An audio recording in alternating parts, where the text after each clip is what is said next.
What's going on, everybody? Welcome into Blazers Uprise Live, powered by BetUS today on a Thursday. Eric, I got my BetUS hoodie. Finally came in the mail. I'm rocking BetUS on my hoodie. Shout out to them for sponsoring the stream. I just made a fantasy football trade. Okay, I'm doing what Joe Cronin can't, at least after the first draft day. I'm making moves in my fantasy league. And today, we're going to talk about a new NBA rule. The NBA is making moves in terms of its own rules. So we're going to discuss that. We're also going to get into some kind of trade deadline stuff. Basically, the conversation I want to have is, if the Blazers keep Jeremy Grant to the trade deadline, how exactly is his market going to look? Because recently, I did buy 2K25. I know, for as much trash as I talk about it, I spent some money. But you know why? The only reason I spent money on it, you don't want to know why? It was for research purposes and educating myself as to, this upcoming NBA trade deadline. So, I'm a nerd. I'm not even playing the freaking gameplay. I'm playing my league, basically. It's like my NBA something now. And basically, I'm just trying to realistically simulate up to the trade deadline, see kind of what is out there regarding potential trades. And actually, it's something that I used to do a lot in order to prep myself for the deadline, learn what positions teams were in and whatnot. And I've gotten away from that. So I sold my soul to the devil and bought 2K. And I actually have a takeaway, believe it or not, that I'm going to get into. Otherwise, it's a pretty light show today. Eric, how's your day going? And do you want to tell the people what you have cooking? My day was pretty good. Just winding down, but happy to be here with all of you. Hope everyone in chat is doing well. Welcome to the show. I am trading Aaron Jones for Devontae Smith. That's a terrible trade for the other person. I was actually talking about the Would You Rather post, but what? Wait till after the trade to clown. Come on. Who the... Okay. I need to... I mean, might be I'm watching, not... so no. No. I mean, I didn't even think about... Does our league watch our streams? I don't even know. But congrats. You got the highest score last week in our fantasy league. We, of course, streamed the draft. And now... I mean, you got a formidable team. We're both 1-0. Eric, I think we're meeting in the championship. That's going to be fun. That'd be cool. Yeah. And then you I'll can take it, 'cause then you can I win. keep my curse up because I can't win this freaking league. This is year 9 and I have not been able to win it. So, anyway, chat, hopefully you guys are having a good day. Let me know how your day is down in the chat. Please participate in the live chat. We always love reading your live comments. You can post random stuff in the chat. It's September. We don't have much to talk about, unfortunately, but we still like to have fun. You can have fun in the live chat. We appreciate that. Also, hit the like button, as it's the easiest way to support the channel. Subscribe if you're new. I'm looking forward to getting things started. It's officially less than a month until the Blazers play basketball again. And today is the 1-year anniversary of when I messed up my ankle, and this was probably the best my ankle has felt. Still not 100% a year later, Eric, but played basketball today. It was good. Got a good sweat in. I'm feeling good. Chat, hopefully you're feeling good as well. Eric, tell the people about the post you're cooking before we jump into BetUS. I'm trying to figure out how to post it. Oh, the boomer's coming out of Eric. He can't post. Jeez. No, I used to be. What are you trying to post on? I got it. Eric's like, just accept the notification sent to your phone for a login from Oregon. So I'm like, okay. I have no idea what he's up to. He might be deleting the channel as we speak. I have no idea. Yeah, I would never do that. Yeah, I mean, fingers crossed. I don't think you would. But anyway, chat, good to see some of you in the live chat. Especially if you haven't been around all summer, say what's up. Because I know some of you guys are on vacation, and I totally get it. I could use a vacation, Eric. Yeah. It's not happening anytime soon. No, but I'm living. Life's good. But yeah, I want you to get into that while I set up what we're gonna look at real quick for our partners at BetUS, and then we will get into the rule change, which I'm excited to talk about. Yeah. So I am posting a tab for our community message for our annual Would You Rather stream on Monday, if that's cool with you, Tori. Yeah. And it's really fun. We've had a lot of good questions in the past, but it's only as fun as how good of questions we get. So I'll post a link here in chat in a second, or if you don't, or if you're not in chat, make sure you go and check that out later. But we just want a ton of good questions because the better the questions from you guys are, the more fun we'll have on Monday. Can you give an example of a good one from the past? Do you remember? Well, I'm trying to remember the specifics of it, but it was something along the lines of, would you rather trade Damian Lillard or have the team move to Vegas or something like that? Well, we're here and we traded Dame, so. Yeah, we're still here at least. I don't want the team to leave Portland, but yeah. That was a tough one. Hell no. But it doesn't have to be Blazer related, but there should be a smattering of Blazer ones, a smattering of NBA ones, and then life and food and whatever. Yeah, make it random. Make it fun. Make it random, make it fun. It can be, basically just spice it up. Just spice it up. We used to have a lot of people troll us, and it seems like all the trolls are gone, at least right now. And we got a lot of non-insane people that watch our channel now. So shout out to you guys for being not insane. But we would like a couple, insane would you rathers. So hit up that link. Eric posted in the chat. If you can't post in the chat because it's a link, let me know. And I can post it in the chat. Send it to me on Discord. I also post it in the description. So if you're watching back to the stream afterwards, you can hop in on that link. We rely on you guys to make it fun. You guys carry us. Okay?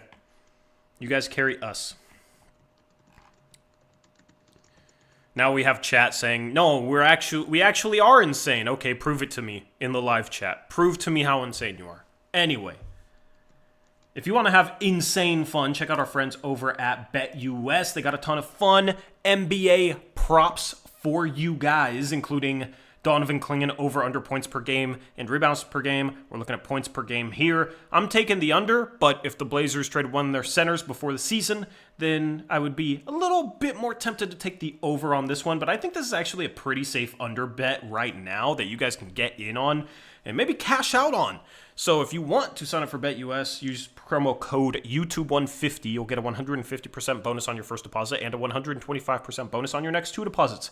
That's bonuses on your first 3 deposits. They're the only sportsbook out there that is offering you that. Good luck finding another offer like that. All right? And if you do, they probably got the idea from BetUS, because BetUS has a great promotion going on that you can take advantage of. If you want to get in on the action for football, we just had the first game for week 2, and it was a disaster. Purrs up to Tua. And we got week 2 next weekend. But, NBA is right here, man. And we love looking at lines and debating things back and forth. And BetUS is going to provide us with all that great information this year. So shout out to them for sponsoring this edition of Blazers Uprise Live. Can you please give me a brownie one? Yeah. I'll just click on a brownie one for me. I can get you a brawny graphic. All right. Let me know what line for next stream you want in a brawny graphic. Just find the most funny line to put in a graphic, because they make cool graphics, man. As a graphic design guy, I appreciate their creative team. But yeah, just let me know what you want in a brawny graphic, because I can literally request a graphic for anything on their site, which is pretty sick. So, all right. But I'm surprised nobody has mentioned something about this stream, but I'll move on. New NBA rule, Eric. I'll let you kind of explain this one because I read it and then I understood it and then I'm kind of blanking right now a little bit. I tend to Sure. blank out a lot in September, man. My mind is all over the place. But basically, review and being able to call fouls. And I think this is something that I predicted they would do last season. And it's just a common sense thing to do. What is the new rule? You are our officials expert, okay? I'm just going to decide that All right right. now. Well, as we've seen in the past, and including a game between the Minnesota Timberwolves and the Dallas Mavericks in the playoffs this last year, the dumbest, or one of the dumbest things, I can't say the dumbest with how dumb a lot of things are in today's world, but one of the dumbest things in sports was when a player gets fouled and the ball goes out of bounds off of them and they review it, they're not allowed to call the foul or have that affect who they rule the ball belongs to. They have to just ignore the foul call ignore the foul on the floor and award the team that fouled the player who lost the ball out of bounds because of the foul the ball. And it makes no sense. It was such a silly thing. And so it affected a playoff game this last year. And I think we speculated on the next show after that would probably lead to a rule change, considering how high profile that was. And lo and behold, I think it was unanimous that refs can now allow fouls as long as they meet certain requirements to be called retroactively through a challenge or review process. Huge win. And honestly, it was so frustrating last year because you're having to ignore what you're seeing on the replay.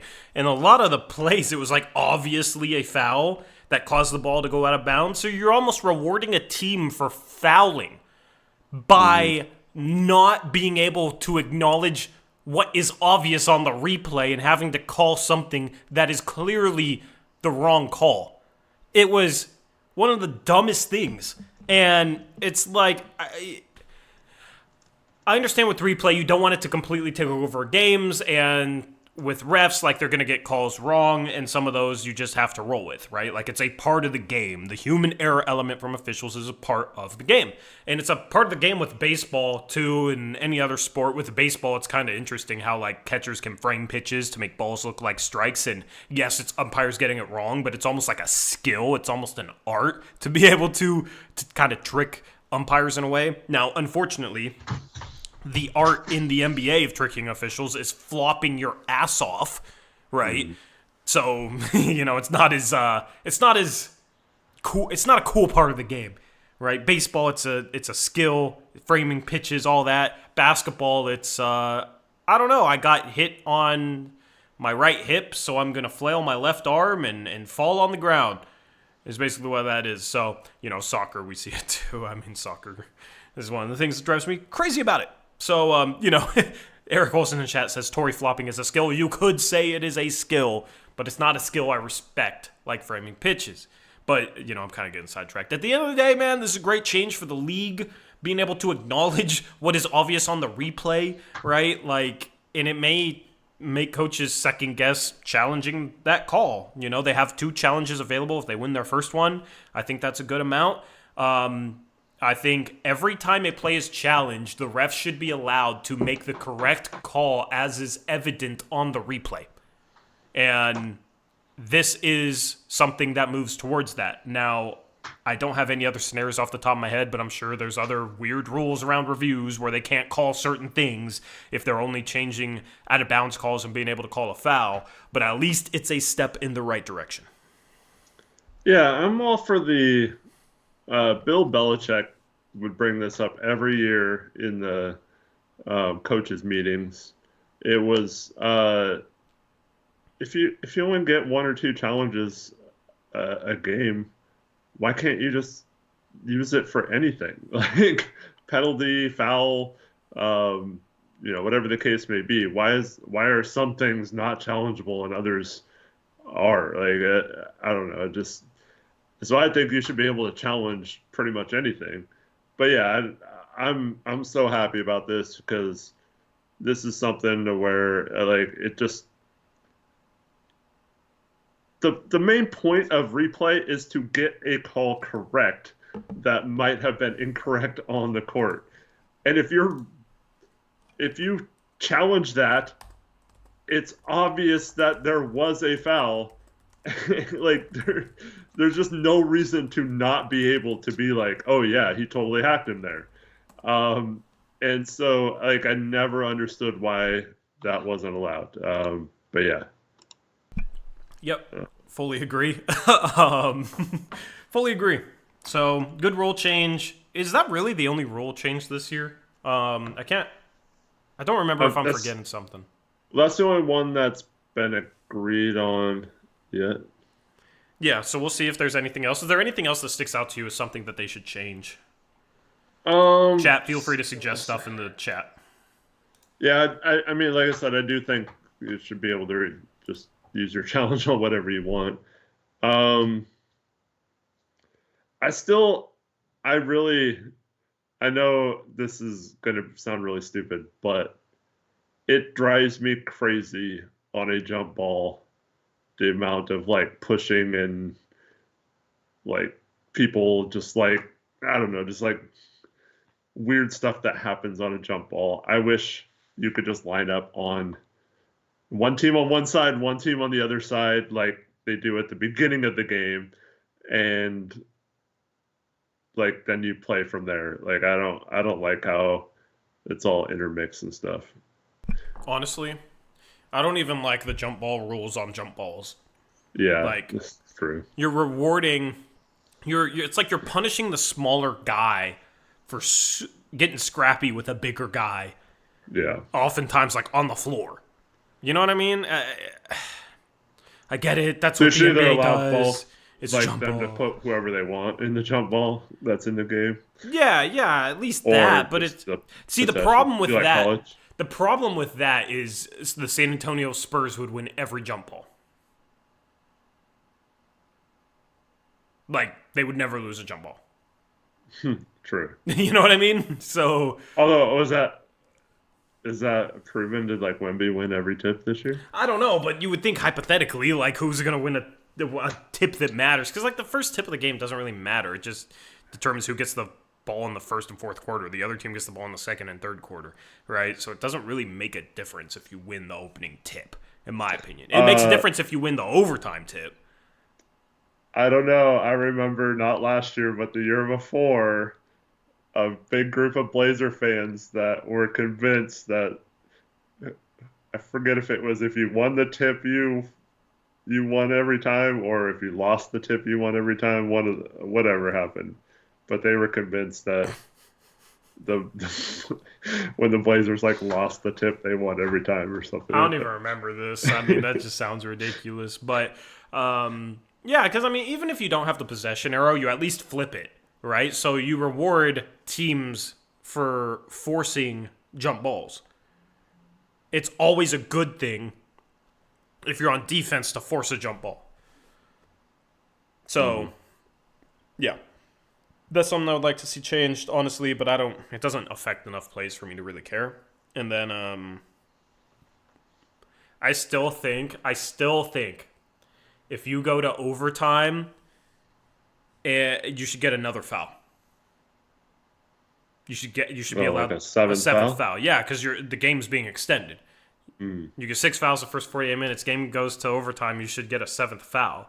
And if you, you could go either way. Where like if you already picked up 6 fouls, could that player be back into the game then? Or if they foul out permanently. But at the very least, like for the players that are on the floor, you go into overtime. You should get a 7th foul.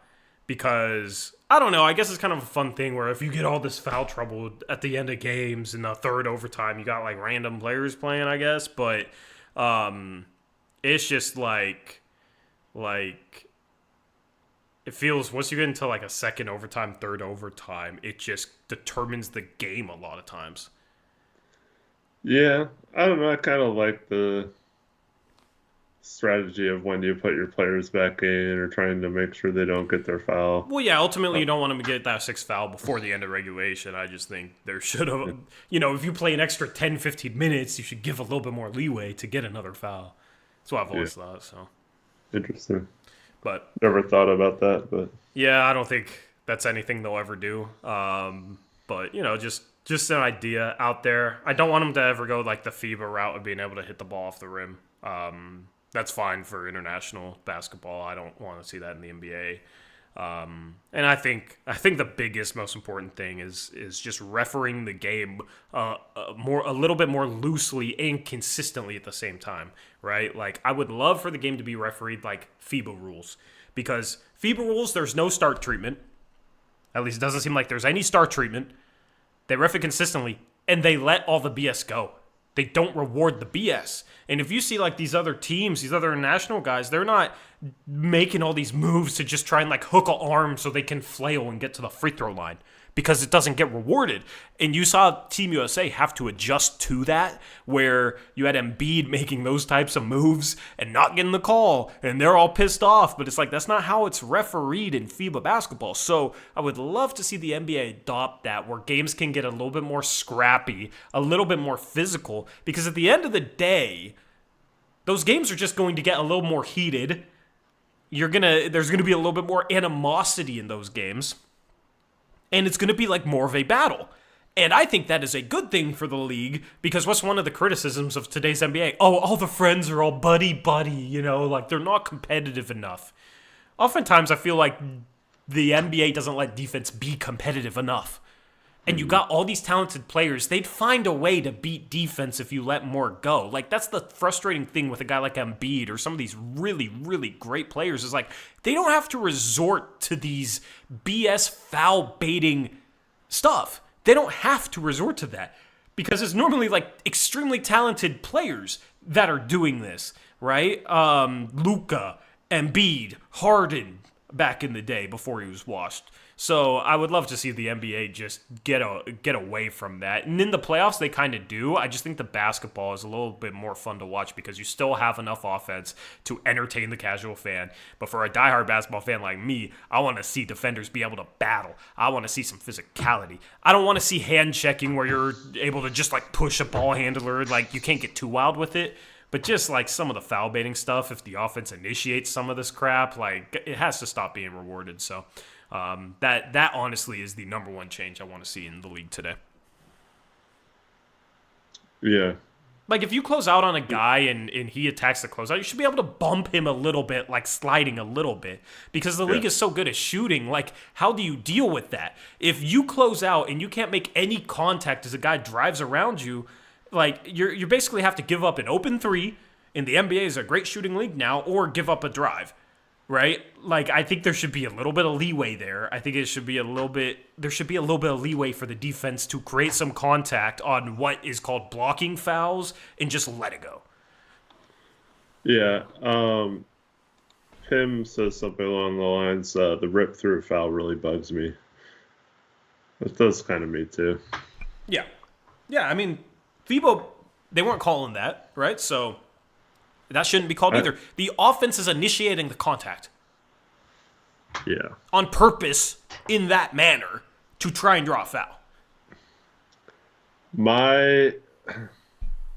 I really liked a couple years ago. I don't think they implemented it well, but when they tried to get the like foul baiting out of the league, but they didn't really stick to it. And I hate when someone pump fakes and goes like way out of their shooting motion to draw a foul on someone who wouldn't have touched them otherwise. I don't think that should be a foul. I think they should just be a play on type thing. 1,000%. Like, it should look like a completely natural shooting motion. Like, if you pump fake under the rim and then try and go up strong, like straight and you get landed on, yeah it's foul. Mm-hmm. But it's just so many mid-range pump fakes. Guy jumps kind of in front and then you jump in forward. And it's like offensive players, when they pump fake and get a guy in the air it should be, okay, I got my defender at a disadvantage. Let's try and get a shot off. It shouldn't be, oh, my defender's in the air. Let me ram myself into him to get a foul. It's just backwards. So, I mean, that would be the best change the NBA, I think, could make. And I think you would actually give good defensive players a little bit more value. Because, we all know, like, the best players in the league are the best offensive players. But, I mean, if you're able to do a little bit more on defense, all of a sudden, like, a guy like Herb Jones becomes that much more valuable to your team. A guy like Denny Avdia becomes that much more valuable to your team. So, it would be a great change, in my opinion. But the NBA loves offense because casual fans love tuning in and seeing offense and watching these highlights after the game and yada, yada, yada, all that stuff. So, is it the right business decision for the NBA? I'm not sure. It's just what I want to see. Yeah. And then shout out to Jason Hawley with a $20 donation. Thank you, Jason, man. Appreciate it. Donations in September are extra special. He says, hey guys, been away for a minute. Medical issues. Well, I hope the medical issues have resolved or gotten better, man. Sorry to hear that. Hope you're all right, Jason. Yeah, he goes on to say, dead off season, important political season. I'll stay away from that, but just wondering if you can shortly weigh in on the whole Ant versus Scoot versus Shaden situation. Alrighty, we will take this detour for you, Jason, with the $20 donation. Thank you, Jason. The whole Ant versus Scoot versus Shaden situation, I don't really view it as one versus the other. Now, it feels like a lot of people, including people that I like in our chat, it's like they like Ant and, they're frustrated with Scoot's rookie season. So it's almost like, Ant's the guy, Scoot needs to be better. Or it's people that hate Ant and love Scoot, and it's all the same people that wanted to move on from Dame to draft Scoot, so they love Scoot, think Ant is overrated, and they want to trade Ant ASAP so Scoot can start, right? And then it's mostly, I feel like, Scoot versus Ant. It's not really as much Shaden versus either one of those guys, but it's wild to me, like, there's a lot of people where it's like has to be one or the other in terms of like respecting their game or where they're at in their careers. For me, I've defended Scoot a lot. Like, his rookie season, he's a 19-year-old point guard. I feel like I've been pretty fair to Ant. I've defended him against some of the insane hate that he gets. But also, I think at times we can get a little carried away with, like, how good Anthony Simons actually is. And I feel like I play that middle ground pretty well, right? Eric's higher on me. Eric's a little bit higher than me on Anthony Simons, but I'm a lot higher than somebody like Stephen Vaughn, right? So it's I don't really view it as one versus the other. I think you might have to make a decision long term, but they're not there yet, so I don't view it as like we have to pick one right now. And you got to figure out what you have with Scoot in year 2. You got to figure out what you have with Shaden in year 3. You got to see if Ant is still improving or if he's just kind of the player he was last year, right? Is that what he's going to be, or does he have another step left in him? I think both possibilities are realistic and very possible. We just have to wait and see. And then you got to see how these guys play next to each other. So there's so much that goes into them needing to decide between them that they have not figured out yet. That's why I don't view it as one versus the other. They got 3 guards right now. Ultimately, they're probably going to have to pick 2 of the 3, but they're not there yet. They should just roll forward with all 3 and develop them as best as you can and just see what you have. Yeah, I completely agree. Especially on the Sharp isn't really included in that. To me, it seems more like it's Sharp versus himself. So, like, if he develops and is a good player, I don't think he factors into the decision. I think he's definitely part of whatever the core is moving forward. If he doesn't develop, then I still think eventually you might have to choose between Scoot and Anthony anyways. But I don't know, like maybe makes it a little easier to keep both. But for now, I think you play the 3 guards. This is why we'll get into it in a minute, but why I don't want to have this problem until the trade deadline. But you play the 3 guards as much as possible together. you play different combinations of them together, and you figure out what is going on and what, like, who plays well with each other, all that kind of stuff. You figure out if Scoot can handle the show. If he can, that makes trading Anthony a lot easier. If he can't, then maybe you have a question on whether we should even build around him in the future. So either way, hopefully it's the former, not the latter. But I think this season it doesn't matter record-wise, so you just play those three as much as possible. Small guard lineup, 3-guard lineup, who cares? It's not going to be a championship season anyway. So just try to get the most out of those 3 guys. Yep. I shouldn't have said chat. You're a little too sane right now because we got a comment that's not very sane from my guy Terry. He says Scoot is still a rookie. Well, no, he's not a rookie anymore. He's going into year 2.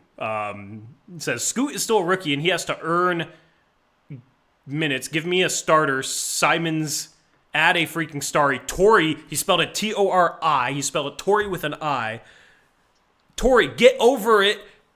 He's our best player regarding Simons. Okay, when have you ever heard me say Simons is not our best player right now, number 1? Number 2, that's not the point. Number 3, spell my name right, bro. Terry spelled Terry. I'm going to spell it Teri because I'm petty. Torey. Even if you spell it Tory, that's okay. Tori, can't stand it. Can't stand it, Eric. You're lucky. Your name's so easy to spell. The only way people can mess it up is if they add a K instead of a C. Right? Some people put CK. Yeah, I guess you could spell it with CK. I guess it could be Errick. Yeah, I guess there's multiple ways to spell Eric, but at least nobody's going to mess that up with a freaking I. Yeah. Well, we had Eric Armstead on the 49ers. Ari. Okay. Yeah. Well, that was his name. He was supposed to have an I in his name. In Chad's defense, though, it's not like your name is anywhere on here. So... Okay, we'll bring back the freaking name tags, man. You're right. Okay, my bad. I'm just saying there's nowhere. I mean, I guess they could look in the description, but if they short of doing that, there's nowhere. If you don't know how to spell your name, or aren't on Twitter or something, I'm trying to give Terry the benefit of the doubt. Terry says Henderson as a bench player is not earned to be a starter. Okay, what? You're not even talking about anything I'm talking about, so I'll just let you keep saying that. That's fine.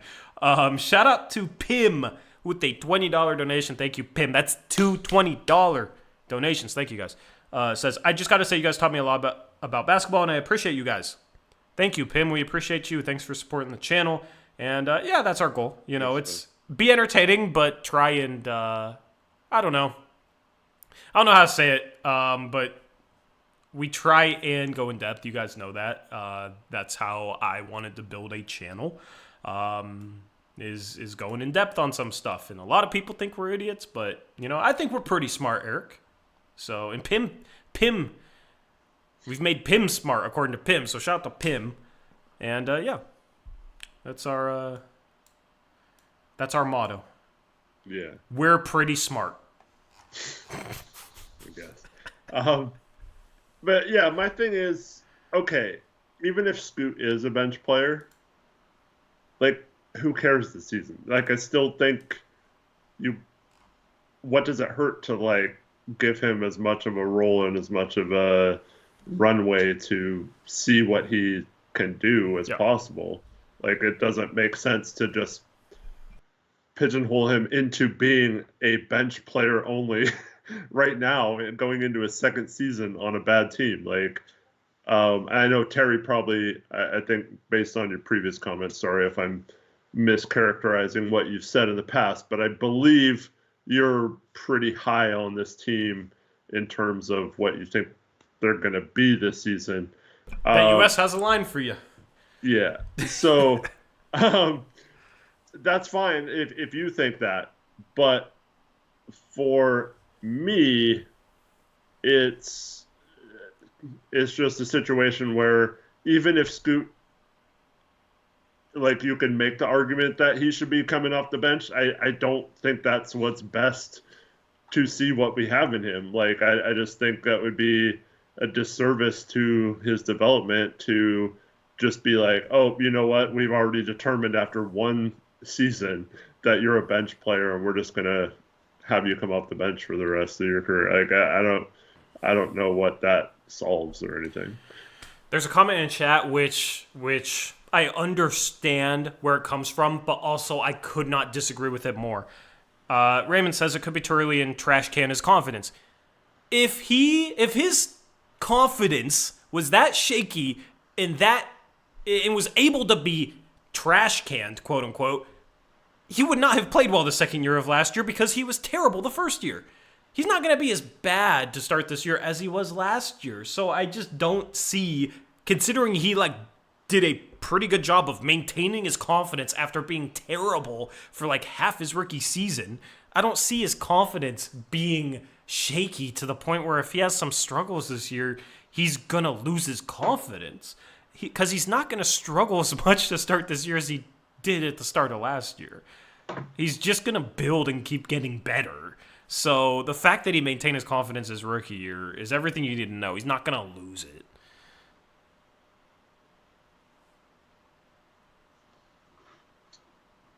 Do you agree with that, Eric? Yeah. See, I know you might push back against this a little bit, but it did feel to me at times last year, I don't think babying is the right word, but I think they did try to shield Scoot from criticism and from getting put in bad situations at times. And I just think, man, you either have to be able to handle that as a professional athlete, or if you're going to be good, you need to be like, you know what? I agree. I need to play better. Not like, oh, don't. We're gonna not put him in this position so he doesn't show. I don't know. He played 28 minutes a game as a rookie. Yeah. You know what I mean? No, I don't think they babied and shielded him in any meaningful way where it's like, man, well, if they stop doing that, he might play 32 minutes a game instead of 28. What's the difference? And if you're talking about positions on the court schematically or something, I don't agree with that either, because they're super iso ball heavy, and I think Scoot would be better in a more up-tempo offense than they were last year, and I think Scoot would be better on a team where he wasn't forced to isolate so much because it's not really his game. But then again, if he's forced to isolate, those are reps where he can learn. I just don't agree with the notion that if he's not ready, he shouldn't play. It's like, this is probably not a great analogy, but it's like, if you don't lift weights and you're not that strong and you go to the gym, right? It's not, you shouldn't lift that much. You shouldn't work out that hard because you're not used to working out. You're not ready to work out that hard. How are you going to get stronger? You're going to push yourself. That's how you get stronger. That's how you get better. You put yourself in uncomfortable positions. You push yourself to grow. And it applies to a lot of things in life. And it applies to being a young NBA point guard, right? It's not a bad thing to put Scoot in uncomfortable positions, assuming that he's capable of learning from him. And if he's not capable of learning from him, then we got a bigger issue than putting him in those situations. It's an issue of, okay, well, he's not able to improve. He's not able to learn. He's not coachable. You know what I mean? Those are the real issues then, if putting him in uncomfortable positions to help him grow is a bad thing. You can learn a lot from failure. I've failed a ton in my life, and I've learned something from it every single time, because that's how you grow, man. Sure, it'd be nice to be Victor Wembanyama and come into the league as a 7'4" alien and just take the world by storm.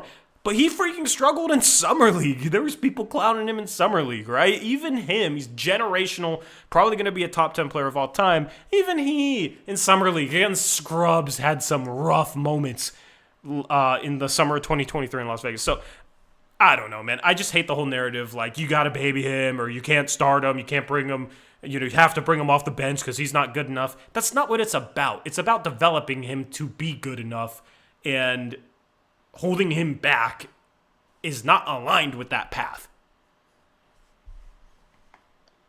Yeah, I agree. Like if Scoot can't handle starting, like if that's like if he has some bad games and the pressure gets to him, it's one of those things where it's hard.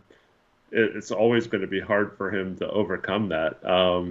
So like most really good to great NBA players don't have those mental problems or they're like wilting in those like moments, like you said, you learn from them and that's how you grow and motivate yourself to get better when you fail. So yeah, if if that's the case, um, I would I would say right now I don't think Scoot's gonna be in the NBA very long, but thankfully that's just comments in chat and not how I think it really is in real life. And I just hate it because it's like Russell Westbrook was really bad his rookie year. De'Aaron Fox was really bad his rookie year. There's a long list of guys, especially young point guards, that played a lot their rookie years and were bad, were really, really bad. But then their second year they take off. But it's not like, oh yeah, that rookie season they struggled, man. It helped give them the experience and the reps needed to know what to work on that offseason, know what they needed to improve on, and give them the experience in a game where they could actually improve, right? Because a lot of times as a young player, you got to get put into games and see what it's like at the highest level in the world, get that experience on the court against NBA players to actually understand what an NBA game is enough to be able to grow. Sometimes keeping guys on the bench works. Like Simons is brought up as an example. He didn't play much his first couple years, but he still ended up ramping up. When he started playing, he wasn't the Anthony Simons he is now. But what was the deal with Ant? He worked and he improved year after year after year. That can happen whether you sit a guy on a bench for the first couple of years or you play a guy the first couple of years, because there's a ton of examples of guys that played the first couple of years, struggled, and got much better. Darius Garland is another one of those examples. He was awful his rookie year and then was really, really good his second season. So I don't understand the whole babying thing, man. I don't understand where that comes from. It's just a little wild to me that a 19-year-old point guard has to be ready to play right away, or else he has to be shielded and hidden away and can't be put in a position to learn from his failures and build upon his strengths and his successes. It's just like, man, if you're inexperienced, experience is beneficial. It just baffles me, some of the narratives around Scoop. Yeah, and also, I mean, I know this is difficult because for a decade we were trying to win around Dame. As he had a good rookie year, the team was better than we thought. We flirted with making the playoffs before pulling the plug around the All-Star break, and then we were really good the next 2 years. And then we thought we were going to be bad again, but Dame was so good, and CJ came along, and we were pretty good or in that playoff mix for several years. And so it was always like, how can we win? How can we win with Dame? How can we make the team better around him? You need players that work with Dame. But now, like honestly, it doesn't. We don't necessarily need Scoot to be good. It's okay if he struggles at times. It's okay if he's learning on the court versus having to come in and not mess up because we need to win this game for Dame. It's not the same thing as it's been for years. So we, in this current situation, on a team like the Blazers have, you want people to learn from getting the experience of playing, not because who cares if we lose games? If as long as it's building towards him getting better. Yeah, there's a couple. Anthony came into on a team that was, coming off a third seed. They got swept in the playoffs by the Pelicans, but he was drafted on a team that was the third seed in the NBA and then was the third seed the next year without any contribution from him. They were really good, and they didn't need him to contribute, nor was he a top pick or anything like that. So the plan was always that he was a long-term project. It was never for him to play right away. So it's a completely different situation. Yeah, and then there's a comment in chat saying it's hard to make a call like that from the outside. I'm sure the coaching staff has some insight we don't have. Well, my point to that is you fully trust this coaching staff, and the organization just recycled the entire assistant coaching staff. So I don't know if the organization trusted the coaching staff like that. So I mean, I don't even think. I think there's a good chance Chauncey's not back next year, so I don't fully trust this coaching staff. Like, when has Chauncey been in this position before in his career where he's in charge of developing a player like this as a coach? He has no experience. This is his first time doing it, right? Like, so it's tough for me to fully trust that. Well, I'm a little confused. What's a hard call to make? I don't know. To play Scoot? To play Scoot, I guess. They did play Scoot. How was that a hard call to make? Yeah, I don't really. It's just this is the conversations we had last year, Eric. That I'm just baffled as to how much people overthink this. He's the 3rd overall pick. He's 20 years old. He has a ton of upside. He works hard. You play him. You let him learn from his failures, and you let him build upon his successes. And you develop him. And when he struggles in a game, you take him to the film room, you point things out, you take him to the practice court, you help him work on those areas where he struggles, and you develop him. It's not rocket science, but I feel like so many people like, oh, well, if you do that, man, then he sees his mistakes in the film room, then, his confidence might get a little shaky, and then he might play a little bit worse, and then it's an avalanche. It cascades into him, just his confidence goes in the trash can, and then, like, what are we talking about, man? It's just not how it works. It's just not how it works. So, he struggled as a rookie. He got better in the second half of the year. You keep building upon that. It's so simple.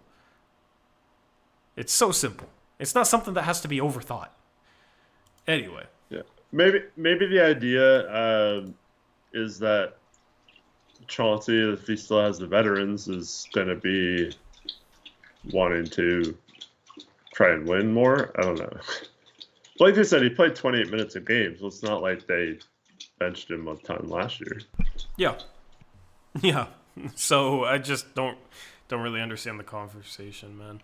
And there's a comment about like worried about his playmaking. I mean, he averaged one of the highest assist rates of like any point guard or any rookie in the past 10 to 15 years. He averaged almost 7 assists per 36. Yes, he had turnover issues. A lot of those turnover issues weren't passing related. Yes, he had some passing issues as well. A lot of his turnovers were charging, traveling, carries, getting stuck in positions he shouldn't have gotten stuck in the first place, and like having to jump pass through like 3 people. A lot of it's not necessarily his ability to pass or his ability to like make pick and roll reads. He made some really good reads last year. Like a lot of it's just knowing where to pick his spots. A lot of it's, recognizing when he gets stuck and recognizing it enough to know not to put himself in those positions. And that's what he needs experience for. If you go back and watch my Scoot Henderson film breakdown, a lot of the turnover clips, I included a ton of turnover clips, you'd realize like it's not due to a lack of passing talent. And he showcased the passing talent. He had some really impressive passes last year. And this is coming from him struggling to like actually break down defenses because defenders didn't respect his jumper until late in the year. But he made shooting strides. He continues to make those. Everything else will become easier. His playmaking is the last thing I'm worried about. Yeah, I'd agree with that. So I just feel like people look at the high turnover number and just like, yeah, he's not a good playmaker. Or just, I'm worried about his playmaking. And it's not. See, that's something that's not that simple, Some things you don't overcomplicate. Some things a little bit more tricky. Anyway, speaking about tricky, Eric, I called you Airy. See, they mess up my name, I have to mess up yours. Airy. Trade deadline. So, like I said at the start of the show, I've been doing like my league sims in 2K. I've done a couple, and I get to the NBA. The last one I did, I get to the NBA trade deadline. I'm just looking at like Jeremy Grant trade packages for teams, right? And the salary information on there is like all correct. Some dead cap money for a couple teams might be a little off. It's 2K, but the gist of it is, man, there are so many teams that are like so far into the tax that they have to trade out as much as they're getting back in Jeremy Grant. And a lot of those teams have contracts that the Blazers should not want on their books, right? Like if you just look at Memphis, right? The Blazers already got 3 centers. What, you're going to take on Brandon Clark, $12 million for 3 years, coming off an ACL injury, right? I love the guy, Gonzaga legend, but it's probably not a contract you want to take on. There's so many teams that may be interested in Grant at the deadline that are struggling for draft capital, where you're probably only going to get one first, and you're probably not going to get a player like a Rui Hachimura. And it seems like the Blazers are holding out. What do they want from the Lakers? They want 2 picks, Rui Hachimura, and then whatever salary to match, which isn't great salary from the Lakers' end, but that's a really, really good package. The Lakers are not giving that up. Okay, so the fallback is you bring Jeremy Grant into the season. Just looking around at all these teams, the position they'd be in at the trade deadline this upcoming NBA offseason, man, I just do not have confidence that the Blazers will ever be able to get that type of package if they're not able to get it from the Lakers right now. I just do not have confidence in that. Mm-hmm. Yeah, I kind of agree with that. It's a new CBA. It's a new CBA. Like, if teams are past the second apron, like, there's rules that they can't aggregate salary to match a guy like that. Phoenix is their 2031 unprotected first would be very interesting to me. Very interesting to me as a long-term future asset. They don't have any young players. Is that enough? Plus, they can't aggregate to match his salary. So the only way you could actually trade Jeremy Grant to the Suns, for example, is Bradley Beal waives his no-trade clause, and he's making over $50 million a year for the next 3 years. Like, ain't no way. Ain't no way in hell. You know what I mean? That the Blazers should ever... That's terrible for the Blazers, right? And there's just a lot of teams that would have a tough time making the salary work, giving the Blazers salary that the Blazers would be or should be comfortable with having on their books the next couple of years, and giving enough draft capital or young assets to like noticeably be a package from the Lakers of 1 first-round pick and Rui Hachimura. It's just really, really unrealistic. There's not many teams out there that could do that. Yeah. To be fair, I think if the Blazers got 2 firsts, I don't think they would demand Rui as part of the trade. No, they might have to get a 3rd team. You're getting D'Angelo Russell, and he's a player too. So yeah, at worst case scenario, he's an expiring. So yeah, at the end of the day, though, like what teams out there, man? What teams out there are going to give you 2 first-round picks in salary that's not awful at the deadline for Jeremy Grant? Yeah, I don't know. Like, the Knicks have a couple picks, but like they're not trading any of their big salary pieces for Jeremy Grant because they're all better or all fit a role better. They don't need Jeremy Grant. They got OG, Mikal Bridges, Julius Randle. Mm-hmm. Right? And there's just a lot of teams where I have that feeling about them. With the Warriors, it's like, how are they matching salary? That was one of the things I was looking at, and I was having a tough time finding an answer because that's the team that might be interested in him, but how are they matching his salary? There's several teams, the Clippers, Dallas, all pulled off sign-in trades that are hard cap too. Yeah, so you're going to have to take back even more salary. If they could just barely match and trade out $7 million less, it's a little bit easier because they're only having to trade out like $22 million. But the problem is when these teams have to trade out $29, $30 million, and they're likely not trading any of the players that are actually making that amount of money for Jeremy Grant because they usually will value those players more than they'd value bringing in a player like Jeremy Grant, right? Like the Warriors, I don't think are going to trade Draymond Green for Jeremy Grant, right? I mean, it's just maybe, but why would the Blazers want him? You got to flip him, yada, yada, yada. At the end of the day, it's just not a trade deadline that I think it will shape up to be conducive to actually like get back 2 firsts for Jeremy Grant. And I think at this point in time, I do not think the Blazers will be able to trade Jeremy Grant for 2 firsts down the line. I have very little confidence in that. I would love to be wrong. I would love to be wrong. I will celebrate being wrong if that's the case, because I would love to get 2 more first-round picks to add to this draft pool. I just do not think that's going to happen. Like, not even protected first? I mean, who? That's the thing. I'm going through all these teams, man. I went through all these teams just kind of looking at it, and it's just like, who? Well, Golden State does have Wiggins, as brought up by chat. So you think they're trading Wiggins and 2 firsts for Jeremy Grant? I don't. I mean, if Wiggins has a season like he did last year, yeah. Yeah, how many years does he have left on his contract? Several. Exactly. You'd have to find another team. But, I mean, if he has another season like he had last season, is he a negative asset? So is another team actually going to really value him on that huge contract where he's under contract for multiple years? That's the problem. I could see a team taking a chance on him if they just gave up an expiring or something. I don't know. I don't know. What other example is there a player that like struggles, proves he's not worth what he's being paid, is being paid that amount the next 3 years, and the team is just like, yeah, I'll give up an expiring for that, especially in this new CBA, which punishes teams for having those contracts. Yeah, I don't know. But, I mean, he was just a couple years ago pretty instrumental in their finals run. Yeah, so it goes one of 2 ways. He gets back to that, and they definitely aren't trading him and 2 firsts for Jeremy Grant. Or he struggles again, and he's a bad contract. That is, like, probably hard to flip. And maybe you just take it on anyway just to get the 2 firsts, but that's kind of the problem that I ran into, man, is it's just in order to get 2 firsts, you're going to have to take back a pretty bad contract, it seems. Where it's almost like if you could trade Grant for a first and an expiring, you could take back a contract in the offseason potentially for a first. That might be better than Wiggins, right? That's the cost opportunity you have to weigh there. So that's the problem. Like, I am fully on board with trading Grant.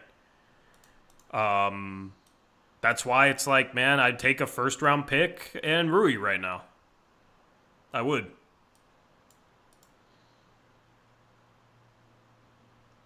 That's why. Yeah. Hopefully get a swap or something.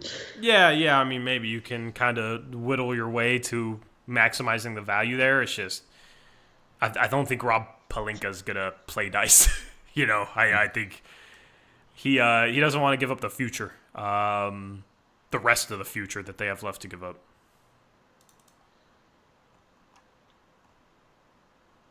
What if the Cavs would? They traded all their firsts for Donovan Mitchell. Well, they can trade a 2031 one now and do a swap as well. Yeah, but they can't trade 2 firsts. They literally cannot trade 2 firsts. Yeah, but I'm saying if you had a unprotected pick swap and a first, isn't that? It's not 2 firsts. It's not 2 firsts. And if Donovan Mitchell resigns there, Darius Garland resigns there, that's not better than the Lakers picks. Plus, the salary that they'd give up in that would be a bunch of piecemeal. Like, you'd probably get, I don't know. It'd be 2031 though. The pick, yeah. I mean, we're talking 7 years from now. I don't think Mitchell and Garland will matter that much in 7 years. I mean, how old is Garland? Garland is...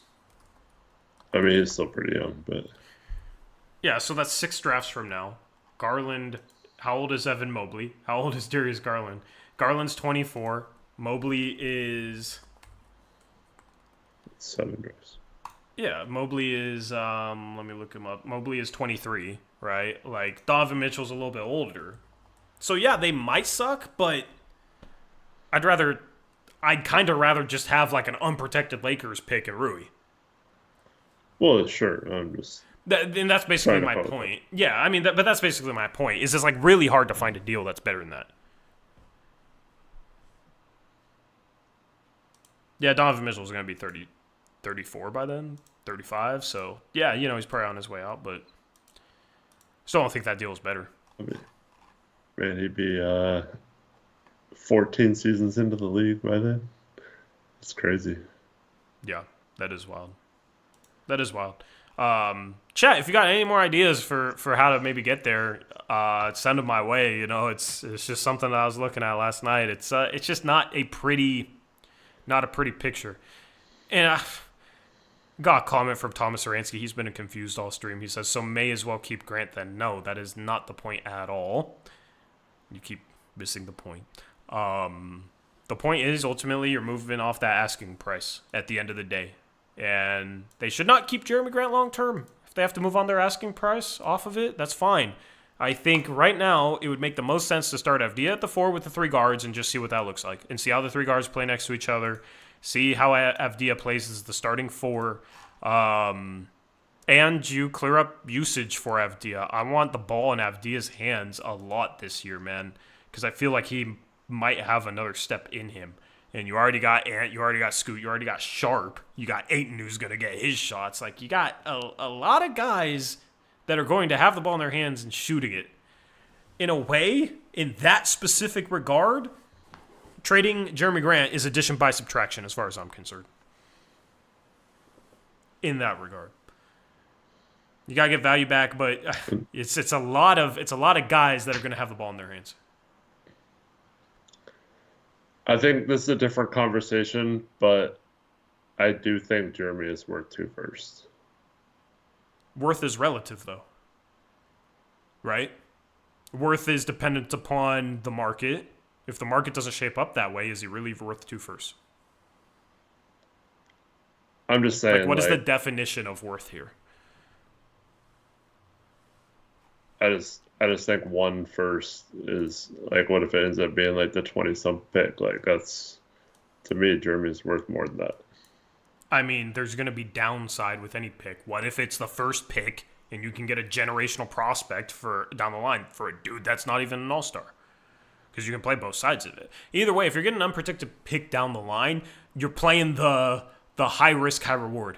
Where the risk is, yeah, maybe that's the 22nd pick and you end up with nothing from him. But maybe that's the first overall pick and you end up with a core piece of your team.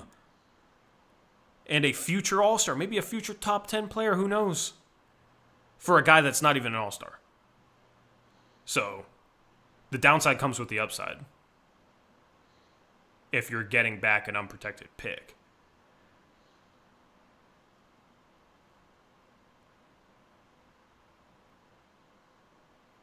So, it's just tough for me. Like, at the end of the day, what do you think is the trade for Jeremy Grant? Like, what do you think, if you had to predict right now on September 12th, 2024, Eric, and chat, feel free to make your prediction as well. When does Jeremy Grant get traded, and what do the Blazers get back for him? Man, it's such a tough question to answer. It's just a guess. But I think he gets traded at the deadline, and I think we get a first and 2 seconds in filler salary. Yep. I was going to say a first and maybe like an okay role player, like a Rui type and filler salary. So basically the same thing. I also think he gets traded. At the deadline, but I do think there's a legitimate chance that he's on this team starting next offseason.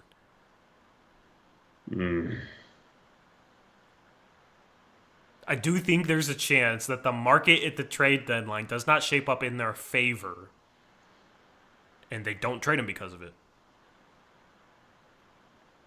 People would have said that's crazy when we got Malcolm Brogdon, when we were talking about like, oh, could they flip him? If you said, no, they're going to keep him, and they're not even going to trade him at the trade deadline. That would have sounded crazy to people, but that's exactly what they did. It's exactly what they did. So we've kind of seen this play out before. Yeah, unfortunately. So I think it's actually more likely, and I'd love to be wrong. I'd love for the Lakers to fold right? And when you're in the business of making predictions, you're going to get some stuff wrong.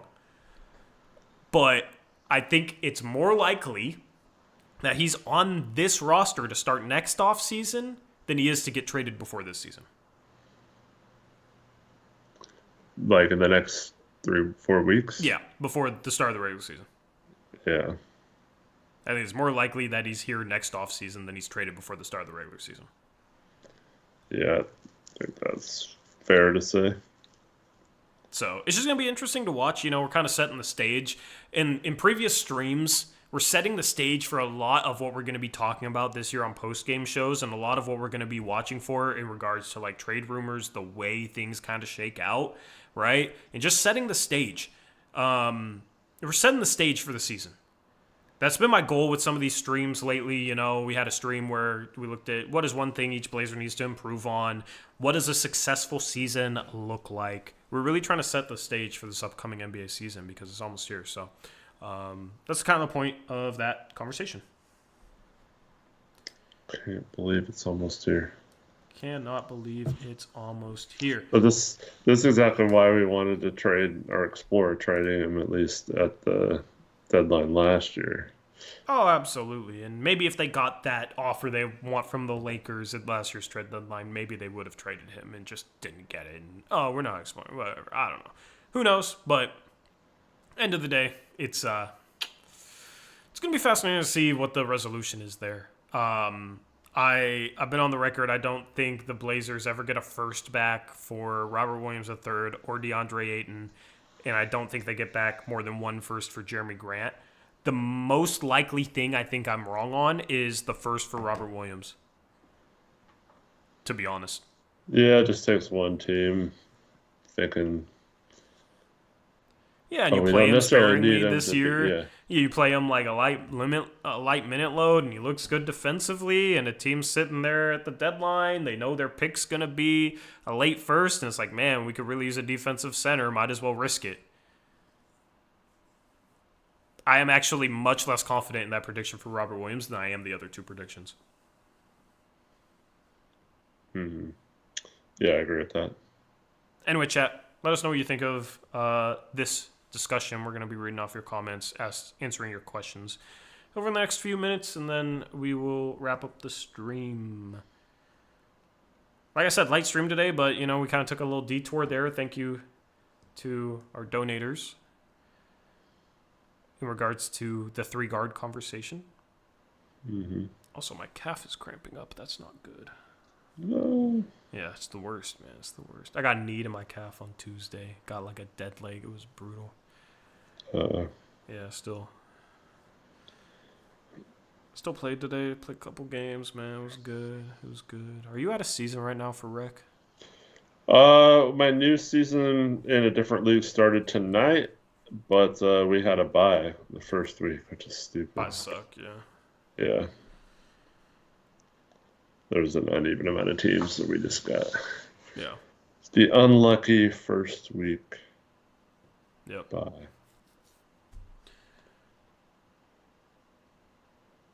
Yeah. How annoying is it going to be to see Grant isolating while we have Denny? I mean, dude, that's a nightmare. That's like my worst fear. My worst fear. Shout out to you if you remember that soundbite. It's a soundboard thing in our Discord. You need to join our Discord. If you're not in our Discord, join our Discord. We're going to be doing a lot of community stuff through our Discord next season. So if you haven't made a Discord account before, if you haven't joined Discord, there's a link in the description box below. We're trying to get to 1,000 members in there because we unlock some stuff once we do it. So make sure you join the Discord. We got voice chats. You can hop in there and like play the soundboard. We got some random soundboard things in there. Tori, hold your tongue, LOL. Never, ever will ever hold my tongue. It's not meant to be held. Yes, it's not meant to be held, man. Only question I got, how long until Oregon State returns to relevance in college football? I'm leaning towards 100 years, maybe 200 years. Why you got to do Eric like that, man? No, you want me to answer that? Yeah, I know you are not happy. Yeah, they will never return to relevancy. It's over. Don't even waste your time. They're done. Them in Washington State. They're yeah.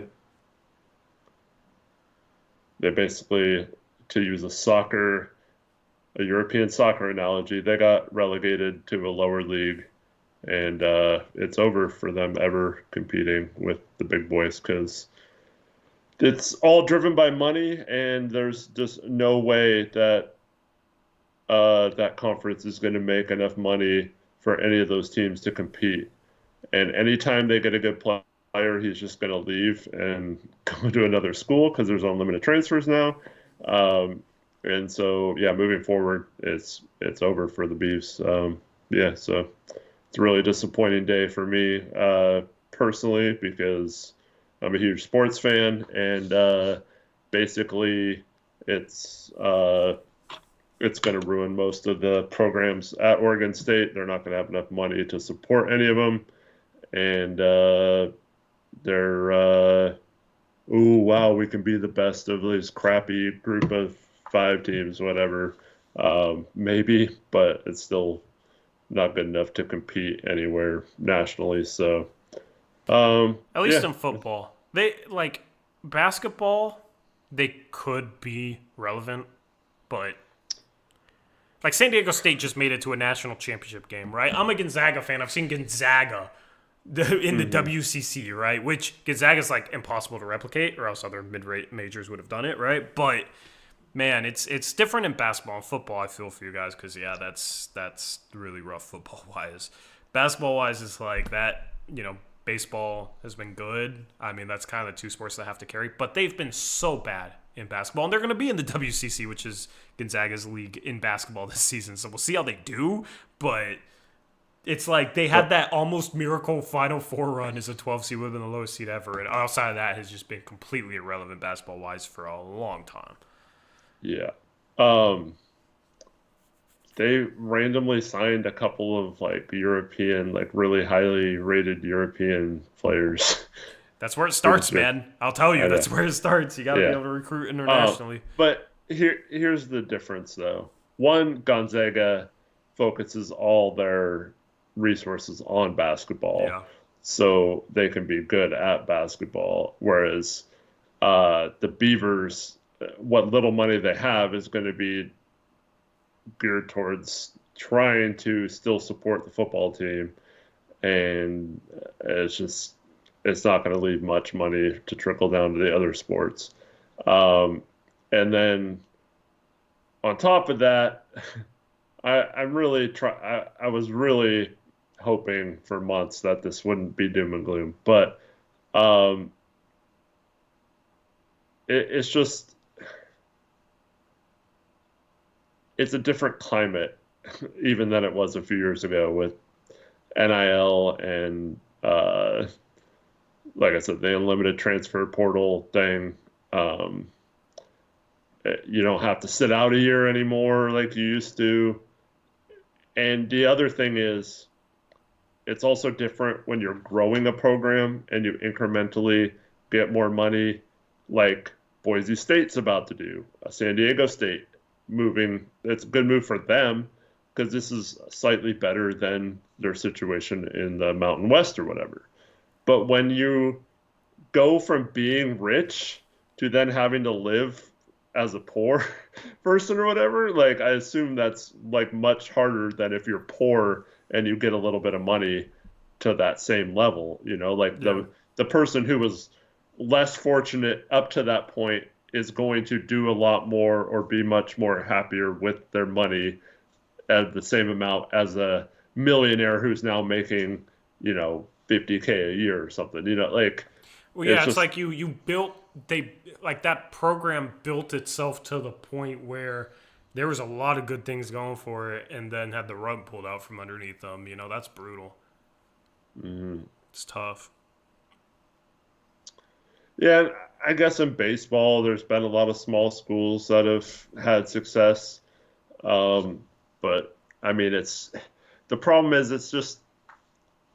it was always kind of weird that because I mean, it's understandable if it's like a California school or like someplace warm or that lots of people like going, but like baseball in Oregon, it just always seemed like a weird fit anyway. So like I'm hoping they can still sustain it, but like I don't know. It's just the more things that get stacked against them, the harder it seems like it'll be for them to stay relevant. Yep. It's tough, man. You can become a Gonzaga basketball fan with me. I will openly accept you. That would be fun. Yeah. You know. And probably very painful, but, Mm-hmm. I'm sure you want to be fans of more teams under my curse. It just sucks that there's only two teams that have been left behind so far, and that's one of them, Yeah, Like, yeah, it's brutal, man. It's brutal. I mean, Cal and Stanford should have never left. Like, I don't really understand that, man. I mean, it's kind of ridiculous. They're in the Atlantic Coast Conference, but college football, college sports is radically different now, and it's been fascinating to watch it play out, knowing that like Washington was always going to be fine. But yeah, I've always felt bad for Cougar fans. Even as a Washington fan, I like never hated Washington State. My grandfather liked Washington State, so I always there wasn't that hatred for Washington State like there is for, let's say, Oregon.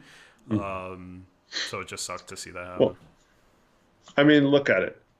In a few years in the Big Ten, Oregon's going to be making like $100 million a year from the TV deal. All the teams in the Big Ten are. Plus, they have, as long as Phil Knight's around, they'll have unlimited funds from him. Um, so that you're talking about hundreds of millions of dollars every year being put into that school that they can use. Whereas Oregon State now, at best, if they somehow manage to add a couple of decent teams to the group of six that they have now, like we're talking at best like 12 or 13 million a year. It's like almost 10% or less than 10% of some of these SEC and Big Ten schools. I don't see how it's possible to compete. Yep, brutal, man. Brutal stuff. And for the record, I went to Oregon State. It's just, You're right. it sucks too because, like, the other part that sucks is like, I don't think this is necessarily just for me because like, I think this is true of a lot of people. It's like football, especially, and in some schools' cases, basketball. Like, there's just a school camaraderie. It's like it makes it fun. It's like a community thing, and it's good for schools. Whether it makes money or not, it's fun to like all your student body to show up at a game on a Saturday and all cheer together and stuff like that. It's good for the city and all that. So this is gonna just like kill the university, just morale wise and just like overall experience of going to a college is just going to be so much worse, and I think it will greatly suffer in terms of enrollment and things like that. And tuition's probably going to go up because they're going to have to find a way to bring in more money as well. It's just a bummer, man. Yeah. Yep.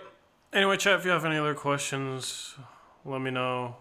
We'll answer them over the next couple of minutes. Otherwise, then we'll be out of here. Once again, shout out to BetUS for sponsoring the stream. Use promo code YouTube150 for 150% bonus on your first deposit, 125% bonus on your next two. That's 3 deposits you can get bonuses on up to $2,000 with promo code YouTube150. You can get in on future lines such as Donovan Clingan points over under.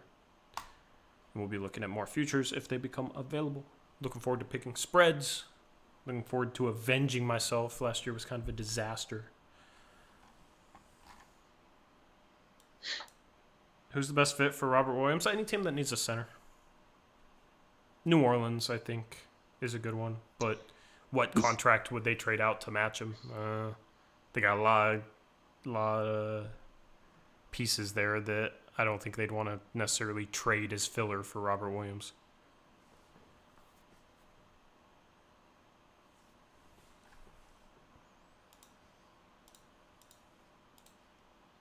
Yeah, I think he's also, as long as he's healthy, a good backup center. So a lot of teams could use a backup center.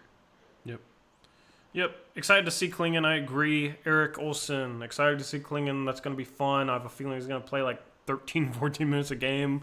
But No, he's going to play power forward. Dropped a short today. It's a Bet US short about our. We have so many freaking centers, man. So many centers. We have the most centers. How'd that happen? I thought we loved guards. Anyway, anything else, Eric? Oh, thanks, everyone, for watching. Once again, I'll post that link to our community tab. Please, please, please give a bunch of awesome questions for the Would You Rather. If you look at some of the other questions, make sure you give like some diverse questions. So like if there's a lot of just really crazy life questions, try to throw in some sports ones or something, or vice versa. Yep, 100%. And I posted the comment in the chat. It's also in the description. One final comment I want to respond to. Elizabeth says, I don't think any team that needs a center is best since his health issues could not help needing a full-time center. A team with some movable salaries and needs more defense at center, maybe. I mean, here's the thing, though, is like if you don't have many assets or you don't want to give up that much for a center, you can go get somebody that has the upside to be a legitimate difference maker at a low price, and you bake in that risk. So it's a team in that position, right? Like if Robert Williams never had health issues, he'd probably be worth at least two first-round picks, right? But if he can have that level of impact and you only give up a first to get him, that's a huge win for a team that is struggling at center. So it's upside that I think a lot of teams, if he's healthy around the trade deadline, would be interested in if they need a center. Also, just because they need a center doesn't mean that would be the only center they brought in. Yeah. Yep. I mean, shoot, we'll throw in Duop Reith. If they need the next most Spates, But, yeah, it's the issues with his injuries are baked into the price they'd have to pay, ultimately. So, yeah, maybe it leaves them assets to go get another center. Like the Pelicans could use 2 centers. So they lost Valanciunas. Like, I don't know what they're going to do at that position. The cupboard is bare at that position. So they have Daniel Tice. Like, Daniel Tice. And Yves Missy, a rookie taken in the 20s in this draft. Like, is that going to get it done in the playoffs? Probably not if you're actually trying to win series, right? You're going to need your Daniel Gafford at least, your Derek Lively at least, right? So if that's Robert Williams and that's somebody else, and they're able to get Robert Williams because he comes cheaper, and then they could absorb his loss, but if he's healthy, could be a legitimate difference maker, then, yeah, that's a team that would make sense for him. Yeah. Some of it might be you get Robert Williams and then you go sign an okay center, maybe somebody a little bit better than Daniel Tice on the buyout market. That's possible, too. So there's multiple ways. Anyway, appreciate you guys hanging out with us. Thank you for the donations tonight. It meant a lot. Shout out to Pim. Shout out to Jason Hawley. Next Monday, leave a comment on that link in the description. Participate in our Would You Rather stream. Shout out to everyone who's posted a comment already. We appreciate you guys. Shout out to Bet US for sponsoring the stream. We are out of here. Have a good rest of your Thursday night. Have a good weekend. We will see you next Monday unless something happens. And until next time, as always, peace out. Go Blazers.